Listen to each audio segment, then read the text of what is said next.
नमस्ते। हम लोग पढ़ रहे हैं फाउंडेशन मैथमेटिक्स, है ना।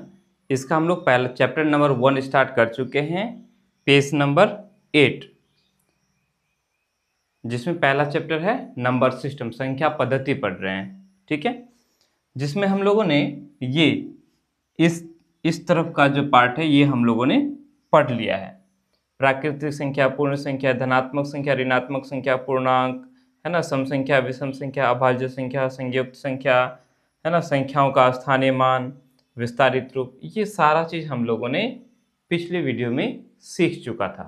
ओके, आज हम लोग इससे थोड़ा सा आगे बढ़ते हैं, संख्या रेखा देख लेते हैं और उसके बाद बारी बारी से जो जो भी है इसको हम लोग कंप्लीट कर लेते हैं, राइट। ज़्यादा देरी ना करते हुए हम लोग कौन सा बुक कवर कर रहे हैं? बुक का नाम क्या है? बुक का नाम है फाउंडेशन मैथमेटिक्स बुक। ये स्पेशली क्लास 6, 7, 8 के लिए तैयार किया गया है, लेकिन आप सभी बच्चों के लिए उतना ही इम्पोर्टेंट है जितना कि छोटे बच्चों के लिए है कि नहीं। एकदम जोर घटा से ये बैच स्टार्ट किए हैं, आप सबको पता होगा, राइट। चलो, पेज नंबर ये है हमारा 8। शुरुआत हम लोगों ने जोड़ घटा से किया था। आज कितना दिन हो गया? आज शायद पिछले 10 दिन हम लोगों ने कंप्लीट कर लिया है कि नहीं। आज 11वां दिन है, वैसे आज 12वां दिन है। संडे को हम लोगों ने टेस्ट लिया था लाइव। ओके, चलो तो शुरू करते हैं। ये हमारा नंबर लाइन है। नंबर लाइन से आप सबको परिचित होंगे, नहीं परिचित होंगे तो ऐसे समझ लो, एक हम लोग लाइन खींच देते हैं। क्या करते हैं? एक लाइन खींच दिए और इस तरह से एरो दिखा दिए, तीर दिखा दिए। तीर दिखाने का मतलब है कि उधर भी जाना है, चलते चलना है, चलते चलना है, और इधर भी चलते चलना है। तो ये हमारा एक रेखा बन गया, है कि नहीं। और इस रेखा में हम कहीं से स्टार्ट करते हैं, जहां से स्टार्ट करेंगे उसको जीरो बना देंगे। तो ये हम यहाँ से अगर स्टार्ट करें तो ये हमारा जीरो हो गया। उसके बाद समान लंबाई पर हम लोग क्या करेंगे? समान लंबाई पर, ठीक है, मान रखेंगे। जैसे जीरो से यहाँ एक, इसका मान रखे, एक इसका नाम एक। इसके बाद फिर इतना ही, जितना दूरी ये है उतना ही फिर आगे जब चलेंगे तो इस दूरी को एक एक दूरी लेते हुए चलेंगे तो ये 2 हो गया। फिर उतना ही दूरी आगे बढ़ेंगे तो ये 3 हो जाएगा, फिर 4 हो जाएगा। इस तरह से हम लोग आगे बढ़ते चले जाएंगे। और जीरो से जब हम लोग इधर पीछे हटेंगे तो माइनस में आएंगे। किस में आएंगे? माइनस में आएंगे। ये हमारा हो गया नंबर लाइन, संख्या रेखा। इससे आप परिचित होंगे, अगर नहीं होंगे तो अभी हो गए होंगे। ये हमारा क्या हुआ? संख्या रेखा, ठीक है। कोई व्यक्ति यहां खड़ा है तो एकदम शून्य पर खड़ा है। जब वो आगे बढ़ेगा तो बढ़ रहा है ना। क्या हो रहा है? बढ़ रहा है। 1 2 3 4 इस तरह से हम लोग काउंटिंग करते हुए आगे बढ़ेंगे। और जीरो से यदि हम पीछे जाएंगे, अगर हम लोग पीछे हटते हैं तो माइनस में जा रहे हैं। पीछे हटना माइनस में और आगे बढ़ना प्लस होना। कुछ समझ में आया? तो जीरो से जब हम दाहिनी तरफ बढ़ेंगे, जीरो से दाहिनी तरफ बढ़ेंगे तो क्या हो जाएगा? ये संख्या का मान बढ़ेगा। और यदि जीरो से हम लोग इधर की ओर बढ़ेंगे तो संख्या का मान घटेगा, ठीक है। यहाँ लिख भी दिए हैं, संख्या रेखा पर दाई ओर मतलब इधर दायां तरफ जाने पर संख्या बढ़ती है। दाईं तरफ जाने से संख्या बढ़ती है। जैसे ये से भी समझ सकते हो। देखो, -4 से बड़ा -5 से बड़ा -4, -4 से बड़ा -3 है, -3 से बड़ा -2 है, -2 से बड़ा -1 है, -1 से बड़ा 0 है। ये पिछला क्लास में कंप्लीट किया था, कॉन्सेप्ट क्लियर कराया था। ऐसे समझो, इसको फिर से समझ लो कि कैसे बोलेंगे सर। यहाँ -5 है और ये -4 है, तो -4 कैसे बड़ा हो गया? नॉर्मली अगर हम लोग बात करेंगे 5 और अगर 4 की बात करेंगे तो 5 बड़ा कि 4 बड़ा, तो आप निश्चित रूप से कहोगे सर 5 बड़ा है, एक तो है भी बड़ा, है कि नहीं। और जैसे ही हम माइनस लगा देंगे ना, तो जिस पर जितना बड़ा संख्या होता है अगर हम उसमें माइनस लगा देंगे तो उतना ही छोटा हो जाता है, ठीक है। यहाँ 5 संख्या तो बहुत सबसे बड़ी है 4 से, लेकिन जैसे ही माइनस लग गया तो अब ये छोटी संख्या हो गया। क्यों?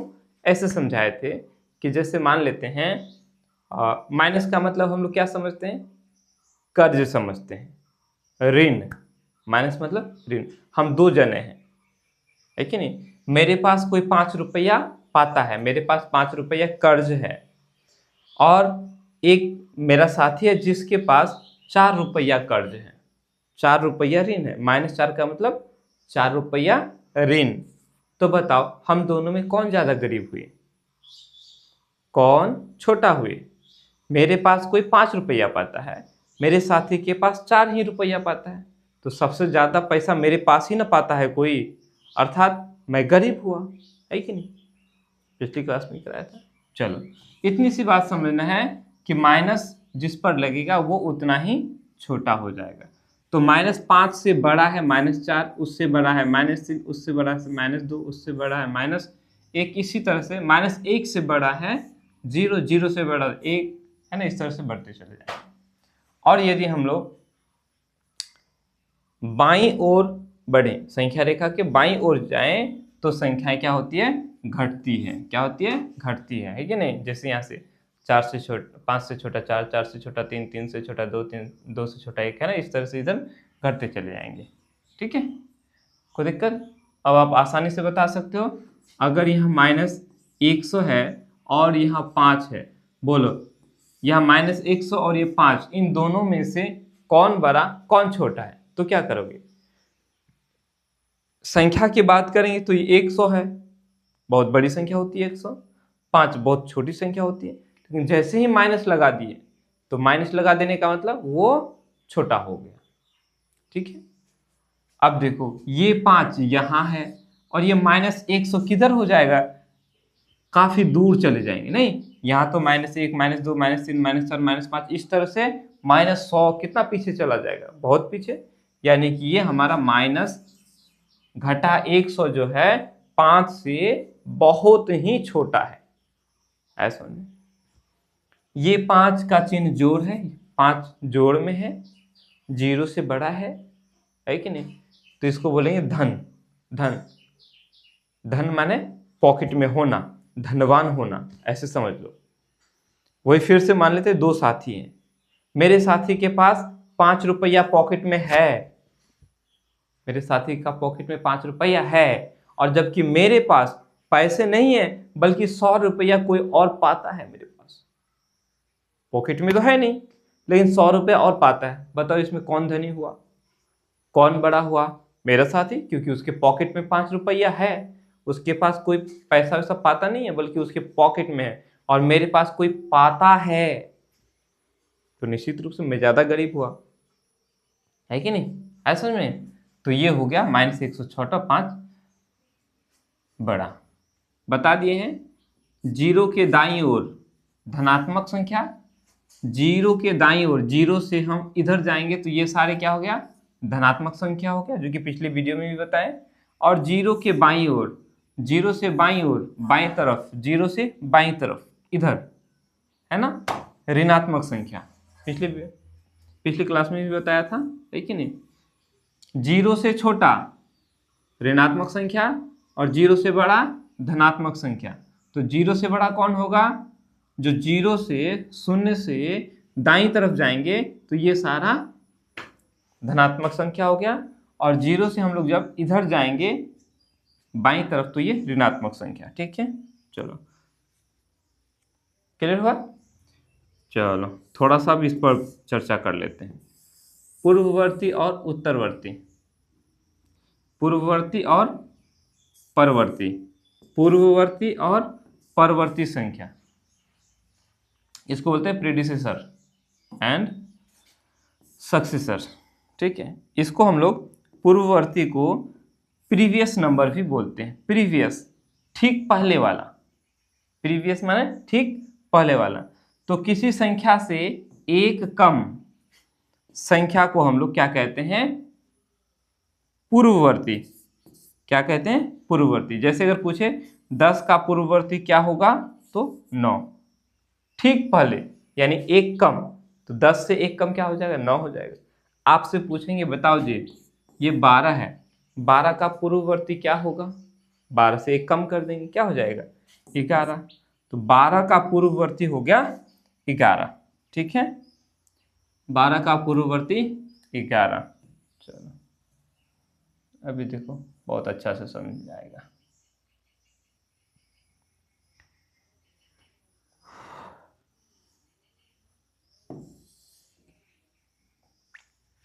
ठीक है, तो पूर्ववर्ती समझ में आ गया। पूर्ववर्ती प्रीवियस नंबर, ठीक पहले वाले नंबर को पूर्ववर्ती नंबर कहेंगे, पूर्ववर्ती संख्या कहेंगे, याद रहेगा। परवर्ती नेक्स्ट नंबर, परवर्ती को नेक्स्ट नंबर भी कहते हैं, ठीक अगला। तो अब यदि आपसे पूछा जाए बताओ बाबू 12 का परवर्ती क्या होगा, तो 12 का परवर्ती नेक्स्ट, तो 12 का परवर्ती क्या हो जाएगा? 13 हो जाएगा।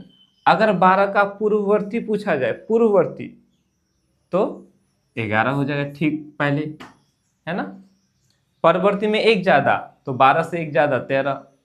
पूर्ववर्ती में एक कम, तो 12 से एक कम 11 हो गया। नहीं, अब आपसे पूछता हूं बताओ बाबू यहां है 100, 100 का परवर्ती क्या होगा? 100 का परवर्ती, परवर्ती ठीक बाद वाला एक ज्यादा, परवर्ती में एक ज्यादा, तो 100 है, एक ज्यादा कर दो कितना हो जाएगा? 101 हो जाएगा। तो ये 101 क्या हो गया? परवर्ती हो गया। पूछा जाए पूर्ववर्ती, तो पूर्व मतलब पहले, पूर्ववर्ती एक कम, तो 100 से एक कम कितना होगा? 99। 100 से ठीक पहले 99 होता है। क्लियर हो गया? चलो अब इन दोनों को ध्यान से समझो, गुणनखंड और गुणज। ये बहुत परेशान करता है ये वर्ड, काफी बच्चों को ज्यादा समझ में रहता नहीं है। अब देखो गुणनखंड किसको कहेंगे, जो कि मैंने पिछले ही वीडियो में क्लियर करा दिया था। गुणनखंड है ना, फिर से करते हैं। गुणनखंड इंग्लिश में इसको कहेंगे फैक्टर। क्या कहेंगे? फैक्टर। कितना अच्छा से लिखे हैं देखो, जो संख्या पूरी तरह विभाजित करे, डिवाइड करे, जो संख्या पूरी तरह से किसी संख्या को भाग दे देगा उसको हम लोग क्या कहेंगे? गुणनखंड कहेंगे। देखो उदाहरण के लिए ये 12 लिए हैं, इस 12 को कौन कौन पूरी तरह से विभाजित कर देगा, भाग लगा देगा? इस 12 को एक विभाजित कर सकता है, एक का पहाड़ा 12 बार पढ़ेंगे तो 12 आ जाएगा, तो ये एक 12 का गुणनखंड हुआ। ये 2 भी 12 को विभाजित कर देगा, 2 छके 12 कट गया, तो ये 2 भी गुणनखंड हो गया। हम बात कर लेते हैं 3 की, तो 3 का पहाड़ा में भी 24 आता है, ये 3 भी 24 को विभाजित कर देगा नहीं, तो ये 3 भी हमारा हो गया गुणनखंड। 3 के बाद आ जाते हैं 4 में, तो इस 12 को 4 भी विभाजित करेगा नहीं, 4 तिया 12, तो ये 4 भी क्या हुआ? गुणनखंड हुआ। इस 12 को 6 भी विभाजित करेगा, 6 दूनी 12, तो ये 6 भी गुणनखंड हुआ, है कि नहीं। इस 12 को ये 12 भी विभाजित करेगा, 12 एका 12, तो ये 12 भी गुणनखंड हुआ। डॉट डॉट नहीं, समझ में आया? तो कै ठो गुणनखंड है 12 का? 1 2 3 4 5 6 ठो गुणनखंड है। 12 का कै ठो गुणनखंड हुआ? 6 ठो। आया समझ में? चलो मैं बता नहीं रहा हूं, मैं आपसे पूछ रहा हूं। अब आप बताओ, देखो अगर मैं आपसे पूछूं बताओ जी ये 15 है, इस 15 का गुणनखंड बताओ, कै ठो गुणनखंड है 15 का? गुणनखंड करने नहीं बोल रहा हूं मैं आपसे, ऐसा ना कर देना कि आप इसको 3 5 15 कर दिए सर, हो गया काम खत्म। नहीं, गुणनखंड करने नहीं बोल रहा हूं, मैं पूछ रहा हूं इसका कै ठो गुणनखंड है। तो ऐसा भी मत कर देना कि सर 3 गुना 5 यानी कि 3 और 5 गुणनखंड है इसका। नहीं, अभी क्या बताए गुणनखंड? जो संख्या दिए हुए संख्या को विभाजित कर देगा उसी को हम लोग उस संख्या का क्या कहेंगे? गुणनखंड कहेंगे। तो पता करो कि इस 15 को कौन कौन विभाजित कर पाएगा। सर्वविदित है, एक सबको विभाजित करता है, अर्थात इस 15 को भी एक विभाजित करेगा, तो ये एक इस 15 का गुणनखंड हो गया। इससे आगे बढ़ो, इस 15 को क्या 2 गुणनखंड कर सकता है? 2 विभाजित कर सकता है? 2 का पहाड़ा में 15 आता है? नहीं आता है। आगे बढ़ेंगे, 3 का पहाड़ा में 15 आता है, तो बोलेंगे सर 3 इस 15 को विभाजित कर देगा, तो 3, ये जो 3 है ये 3 इस 15 का गुणनखंड हुआ। क्लियर है? अब आगे बढ़ो, 4 तो विभाजित नहीं कर सकता है, 5 करेगा, 5 तिया 15, तो ये 5 भी इसका गुणनखंड हुआ। और कौन कर सकता है पता करो। तो बोलेंगे सर इस 15 को 15 विभाजित कर देगा, 15 का 15 कर देगा ना, तो ये 15 भी इस 15 का गुणनखंड हुआ। आया समझ में? तो इस 15 का कै ठो गुणनखंड निकला? 4 ठो, 1 2 3 4 ठो निकला। ठीक, आया समझ में? चलो, गुणनखंड हो गया जिसे हम लोग फैक्टर बोलेंगे। तो 15 का कै ठो फैक्टर है? कितने फैक्टर्स हैं? तो 4। अब आ जाते हैं गुणज। गुणज को इंग्लिश में बोलते हैं मल्टीपल। क्या बोलते हैं? मल्टीपल। मल्टीपल, मल्टीपल का मतलब यूं होता है, मल्टीपल मतलब गुना करना होता है ना, मल्टीप्लाई करो, है कि नहीं? तो यहां समझो कितना अच्छा से लिखे हैं, किसी संख्या के पहाड़े वाली संख्या को हम लोग गुणज बोलेंगे, उस संख्या का गुणज कहेंगे। जैसे ये 5 ले लेते हैं, 5 का पहाड़ा पढ़ते जाओ, 5 से जो जो कटेगा वो सब 5 का गुणज है। 5 से जो भी कटेगा वो 5 का गुणज है। 5 से ये 5 कट जाएगा तो गुणज है। 5 से ये 10 कट जाएगा तो ये 10 गुणज है। 5 से ये 15 कट जाएगा तो ये 15 भी गुणज है 5 का। 20 भी कटेगा तो 20 भी गुणज है 5 का। 25 30 है कि नहीं? जो संख्या 5 से कट जाए वो 5 का गुणज है। ठीक है, अब यहां जैसे यहां देखें कि 15 का ये चारों गुणनखंड है। कौन कौन? 1 3 5 15। 15 का क्या है? गुणनखंड है। 15 का क्या है? गुणनखंड है। अब इसको ठीक उल्टा पढ़ लो। 1 15 का तो गुणनखंड है। दिमाग को थोड़ा शांति रखोगे, ठीक है? नहीं बोलो सर क्या गोलमोला देते हैं बात बोलते बोलते। 15 का ये चारों गुणनखंड है। 15 का ये चारों क्या है? गुणनखंड है। इसको ऐसे भी बोल सकते हैं, 1 15 का गुणनखंड है। 1 15 का गुणनखंड है। देखो यहाँ पढ़ो ऐसे, यहाँ देखना, ऐसे समझो। ये 3 15 का 3 15 का गुणनखंड है, गुणनखंड है, समझना। 3 जो है 15 का गुणनखंड है। ठीक, अब इसी को ऐसे बोलेंगे, देखो ये 3 15 को विभाजित कर देगा ना, तो बोलेंगे 3 का गुणज 15 है। यहां बोलेंगे 3 का गुणज 15 है। दोनों में अंतर समझना, पढ़ने में देखो। 3 15 का गुणनखंड है।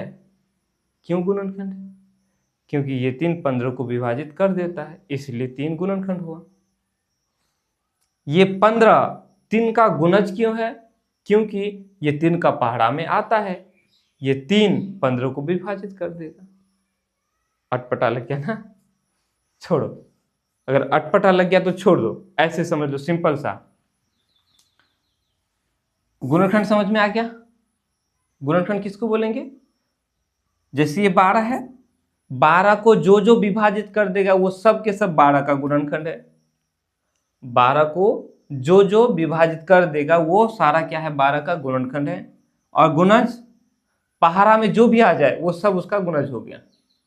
ठीक, अगर 10 का पहाड़ा पढ़ लेते तो 10 का पहाड़ा में जितना भी है वो सब के सब 10 का गुणज है। वो सब के सब किसका गुणज है? 10 का गुणज है।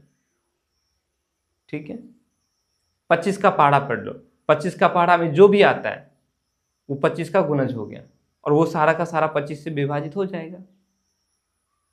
ठीक है, क्लियर हुआ?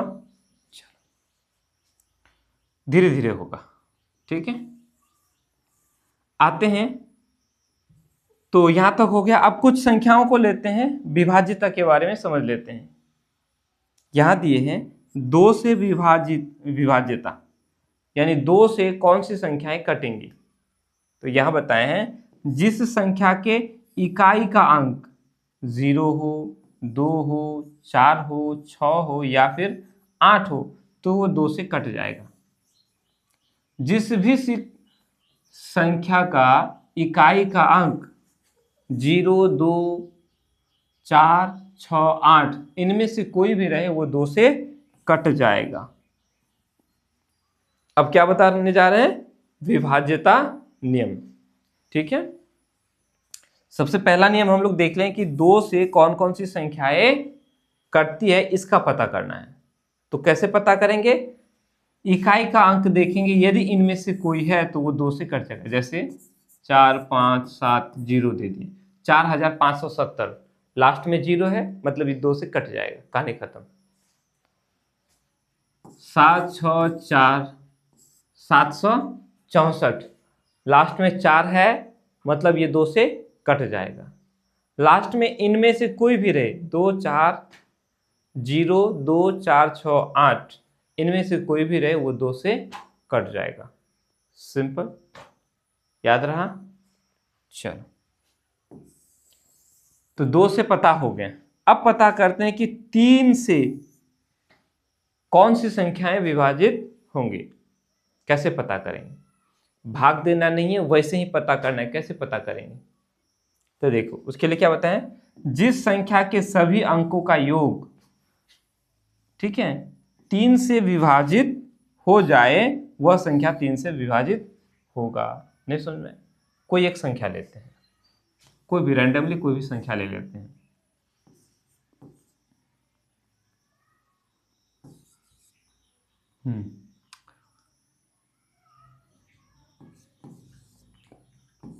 ये ले लिया, कितना लिया? 42,351।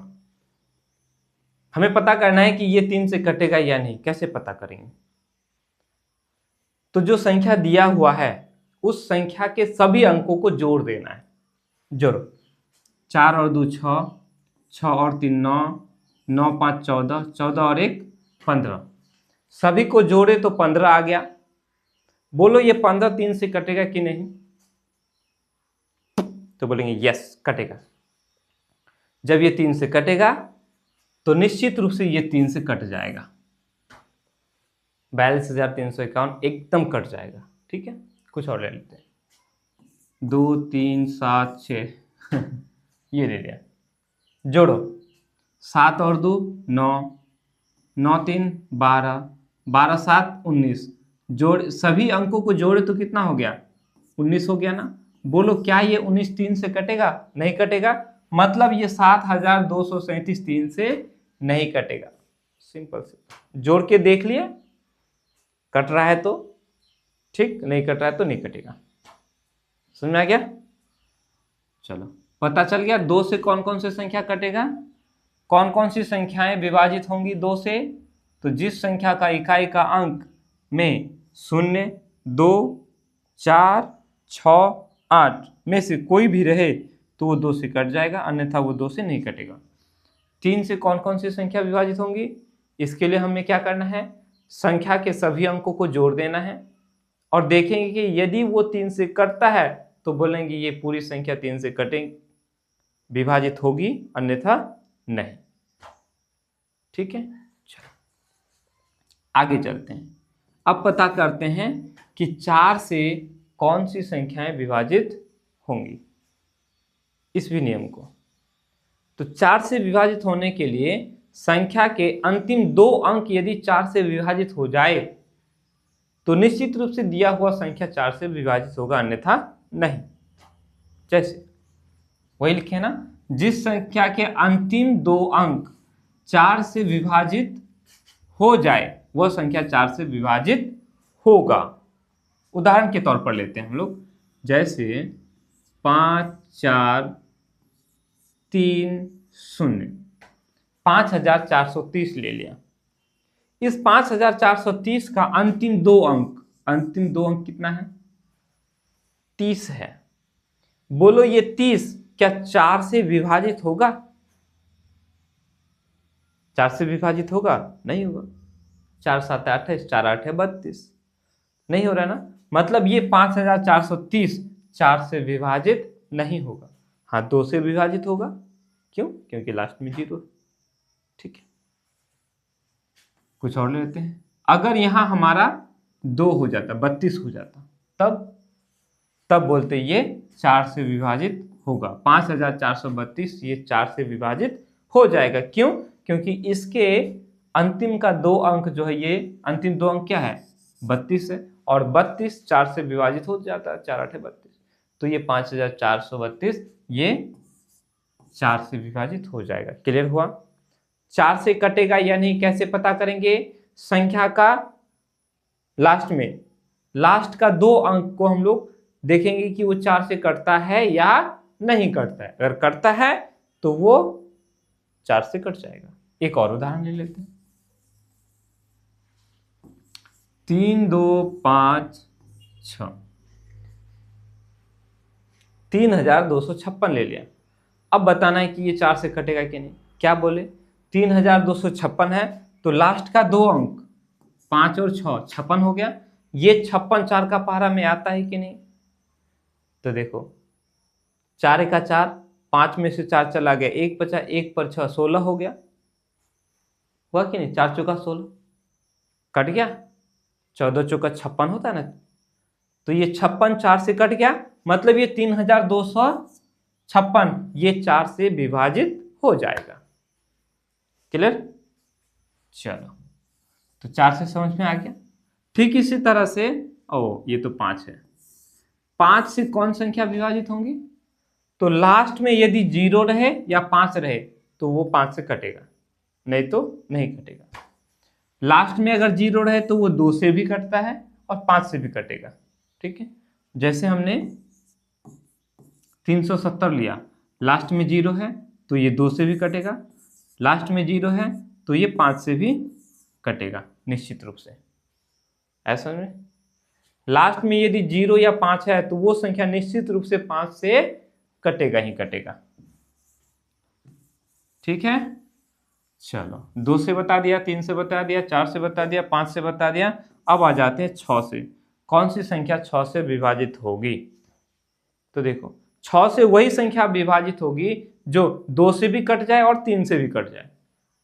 2 से भी कटे और 3 से भी कटे तो वो 5 से विभाजित हो जाएगा। जैसे कि एक संख्या लेते हैं, 5 6 4, ठीक है, कितना हो गया? 564 ले लेते हैं। इस 564 को देखो, ये 564 2 से कटेगा, कटेगा ना, लास्ट में 4 है तो 2 से कटेगा। ठीक, अब पता करते हैं ये 3 से कटेगा कि नहीं। तो 5 और 6 11, 11 और 4 15 हो गया। तीनों अंकों को जोड़ेंगे तो 15 हुआ ना। अब बताओ ये 15 3 से कटेगा कि नहीं? 3 5 15 कट गया। यानी कि ये जो 564 है ये 2 से भी कट रहा है और 3 से भी कट रहा है, नहीं कट रही है, 3 से भी कट रही है और 2 से भी कट रही है। मतलब ये संख्या 6 से विभाजित हो जाएगी। 6 से वही संख्या विभाजित होगी जो 2 से भी विभाजित हो और 3 से भी विभाजित हो। क्लियर है? ठीक है, तो समझ में आ गया होगा मेरे ख्याल से। आगे बढ़ते हैं अब 7 से। एक बार रिवीजन करा दूंगा मैं, चिंता मत करो, फटाफट से बता तो दिया।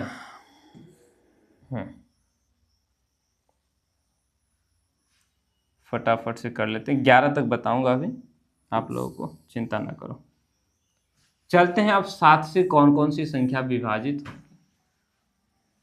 इसका पता करने का तरीका थोड़ा ये जटिल है, ठीक है। बड़ी संख्याओं में इसको थोड़ा जटिलता आएगी, तो चूंकि 7 है, 7 का पहाड़ा पढ़ के हम लोग चेक करके देख लेंगे कि करता है कि नहीं। बस छोटी संख्याओं के लिए थोड़ा सा बता देता हूं। संख्या दिया हुआ है, उसका अंतिम अंक को 2 से गुना कर देंगे और बचे हुए संख्या से विभाजित कर देंगे, घटा देंगे। जो हमारा प्राप्त होगा वो यदि 7 से कट जाए तो संख्या 7 से कट जाएगा। नहीं समझ में आया ना? देखो यहाँ क्या लिखे, संख्या के अंतिम अंक को 2 गुना करके शेष संख्या में से घटाने पर यदि प्राप्त संख्या 7 से विभाजित हो जाए तो मूल संख्या जो है 7 से विभाजित होगी। नहीं समझ में आया? देखो जैसे हम एक संख्या ले लेते हैं, 252 ले लेते हैं। कितना ले लेते हैं? 252। इस 252 में अंतिम अंक क्या है? 2 है ना। इस 2 को दुगुना कर दो, तो 2 को 2 से गुना करेंगे तो कितना हो गया? 4 हो गया। 4 आया। अब क्या करेंगे हम लोग? अब शेष जो बचा हुआ है कितना? 25 बचा हुआ है ना। इस 25 में से हम 4 को घटा देंगे, तो 25 में से 4 चला गया, कितना बचेगा? 1 बचेगा। अब बोलो ये 21 बचा ना, ये 21 7 से कटेगा कि नहीं? बोलेंगे सर कटेगा, 7 या 21। हाँ, जब ये कटा तो बोलेंगे ये जो 252 है ना, ये 252 ये 7 से कटेगा, ये 7 से कटेगा। ठीक है, कुछ और ले लें, ले लेते हैं। क्या लें? एक संख्या ले लेते हैं 462 ले लेते हैं। इस 462 का अंतिम अंक कितना है? बोलेंगे 2 है। तो अंतिम अंक को क्या करना है? हम लोग को दुगुना कर देना है। अंतिम अंक को दुगुना कर देना है, ठीक है। तो इस 2 को 2 से गुना करेंगे तो कितना हो गया? 4 हो गया। अब उस 4 को हम क्या करेंगे? घटा देंगे। किससे? जो बचा हुआ है 46 है ना, 46 में से 4 चला जाएगा, कितना बचेगा? 42 बचेगा। 46 में से 4 चला जाएगा, 42 बचेगा ना। बोलो ये 42 7 से कटेगा, 7 6 का 42 कटा ना, तो बोलेंगे ये 462 7 से कट जाएगा। ठीक है, समझ में आया? ये 100 वाला हो गया। एक थोड़ा सा और ले लेते हैं, एक तो लेता हूं, फिर उसके बाद ले लेते हैं 1155 ले लेते हैं। पता करते हैं ये करता है कि नहीं। 7 से क्या करना पड़ेगा? 1155 है। अंतिम अंक कितना है? 5 है। हमें इसको क्या करना है? इस 5 को दुगुना करना है। तो 5 का दुगुना क्या हो जाएगा? 5 दूनी 10 हो गया। अब क्या करना है? जो संख्या बचा हुआ है, क्या संख्या बचा हुआ है? 115। 115 में से 10 चला जाएगा। अंतिम अंक का दुगुना 10 हुआ ना, तो 115 में से 10 चला जाएगा तो कितना बचेगा? 105 बचा। 115 में से 10 चला गया, 105 बचा ना। 115 में से 10 चला जाएगा तो 105 बचेगा। 7 का पहाड़ा में 105 आता है, 15 7 105 कट गया, तो ये 1155 7 से कट जाएगा। क्लियर? ठीक है, बढ़ते हैं आगे। अब समझते हैं हम लोग 8 से कौन कौन सी संख्याएं विभाजित होंगी। तो 8 के लिए कंडीशन वही है जिस तरह से 4 के लिए हम लोगों ने किया था। जिस संख्या का अंतिम 2 अंक 4 से विभाजित हो जाए वो 4 से कटेगा। ठीक, 8 से वही संख्या कटेगा जिस संख्या का अंतिम 3 अंक यदि 8 से विभाजित हो जाए तो वो कटेगा। नहीं समझ में आया? यही लिखा है, 8 से विभाज्यता यदि किसी संख्या के अंतिम 3 अंक, लाइट चली गई, वेट, लाइट चली गई तो क्या हो गया, मैं इसको ख़त्म कर ही देता हूँ, ठीक है, नहीं छोड़ूंगा, थोड़ा सा वेट कर लो आप लोग।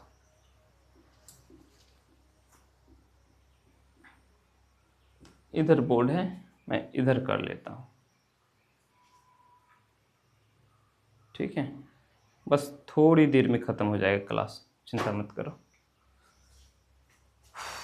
मिटाने वाला डस्टर,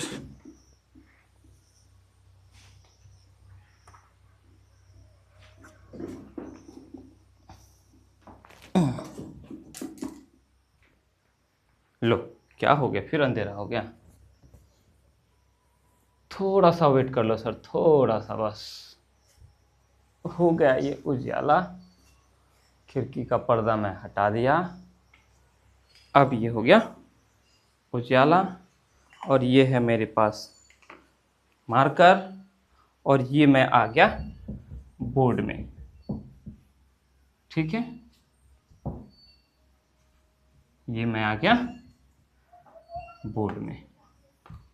अब हमें देखना है कि कौन संख्या, कोई संख्या 8 से विभाजित होता है या नहीं, होती है या नहीं। क्या बोले, अंतिम अंक मान लेते हैं 4 है, 2 है, ठीक है, हम ले लिए ये 42,816, ये एक संख्या है। पता करेंगे कि ये संख्या 8 से कटेगा कि नहीं। कैसे पता करेंगे, तो अंतिम 3 अंक, यदि अंतिम 3 अंक अगर 8 से कट जाए तो ये संख्या 8 से कटेगी। जैसे काटेंगे, 8 एक 8, 8 दूनी 16, ये कट गया तो बोलेंगे ये 8 से 42,816 कट जाएगा। 8 से कटने के लिए अंतिम 3 अंक को देखेंगे।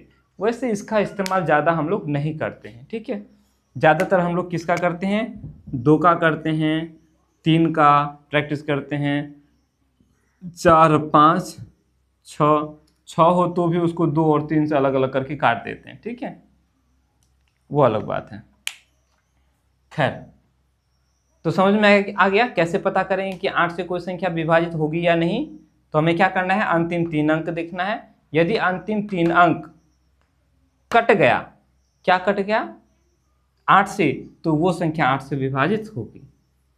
अब 9 से पता कर लेते हैं, 9 से कौन सी संख्या विभाजित होगी और कौन सी नहीं। इसका पता करने के लिए हम क्या करेंगे, दिए हुए संख्या को, दिए हुए संख्या में जितने भी अंक हैं उन सब को जोड़ देंगे, और योगफल यदि 9 से विभाजित हो जाए, योगफल यदि 9 से विभाजित हो जाए तो बोलेंगे कि वो निश्चित रूप से क्या होगा, 9 से कटेगा। जैसे एक संख्या ले लेते हैं, 4, 6 है ना, 8, 468 ले लिया, एक संख्या है 468।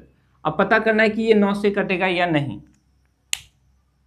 जैसे 3 में पता कर किए थे, 3 का पता कैसे किए थे, इन सभी अंक को जोड़ दिए, यदि वो 3 से कट गया तो बोलेंगे कि हाँ ये 3 से कटेगा। ठीक उसी तरह से 9 से भी हम वैसे ही पता करेंगे।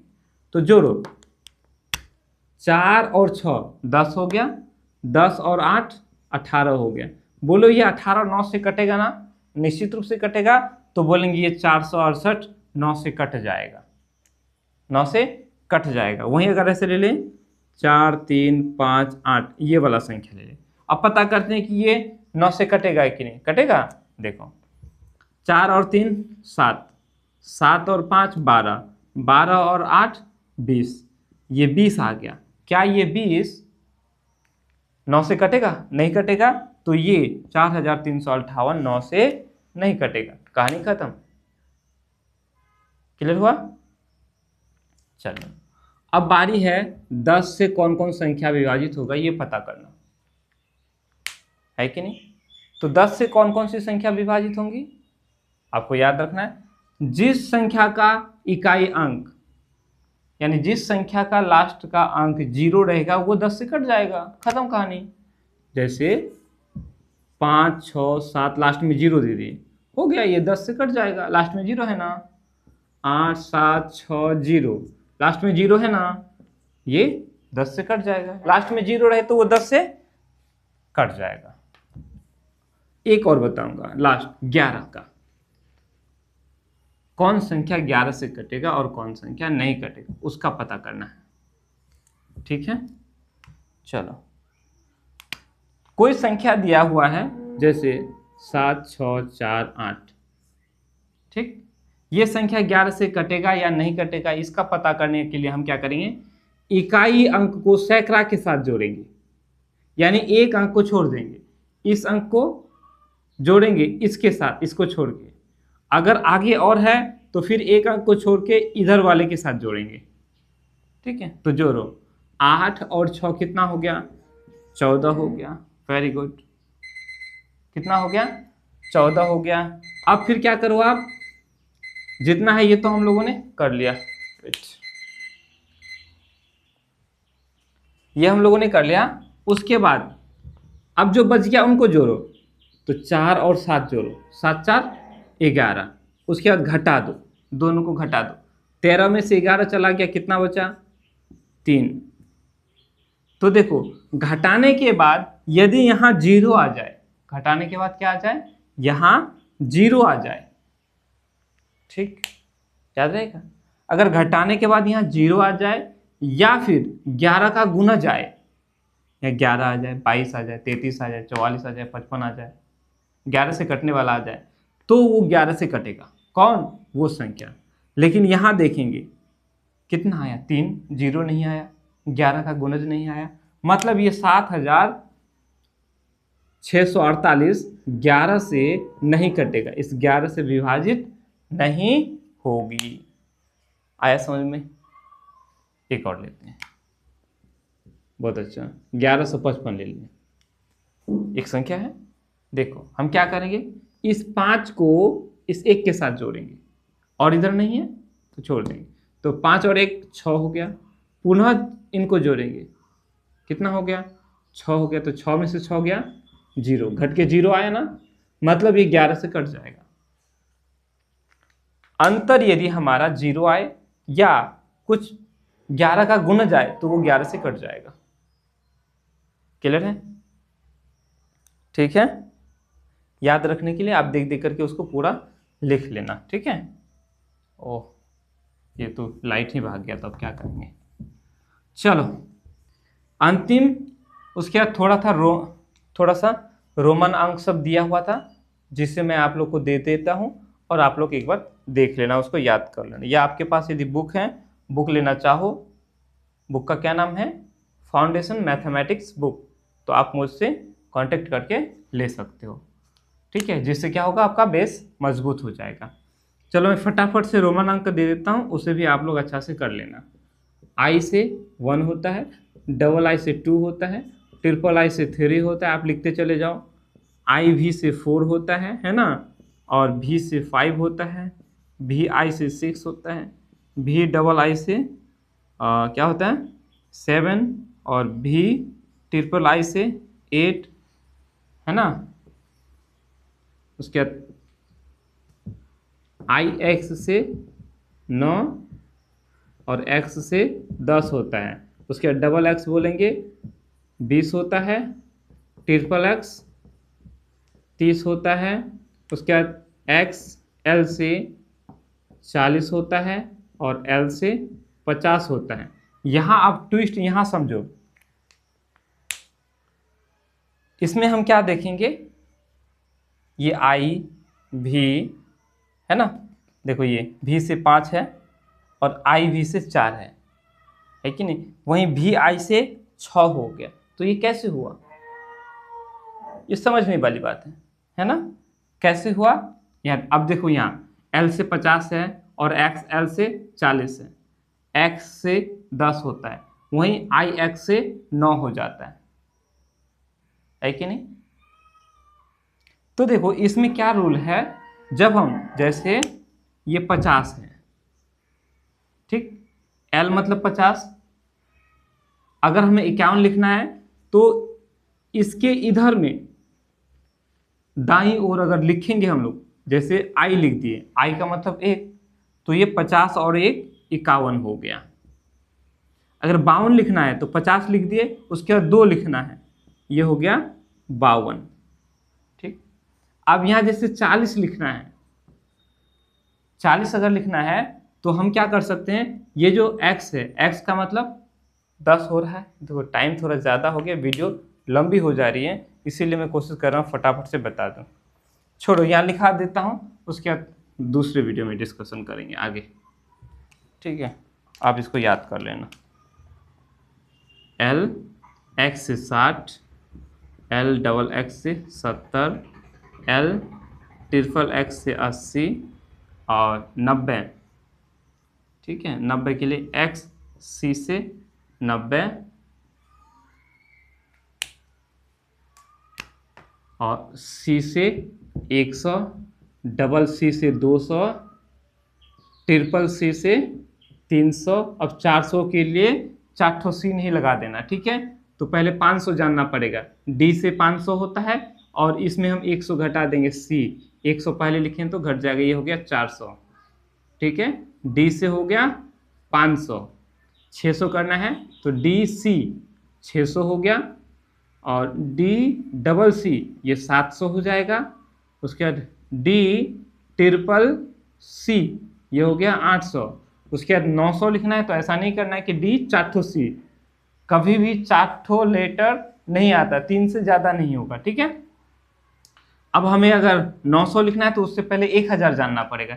1000 का होता है m और 1000 में से हम 100 घटा देंगे, c पहले लिख देंगे, तो ये हो गया 900 और m से 1000। आप इतना याद रख लेना, ठीक है। फिर नेक्स्ट वीडियो में हम लोग डिस्कस करेंगे।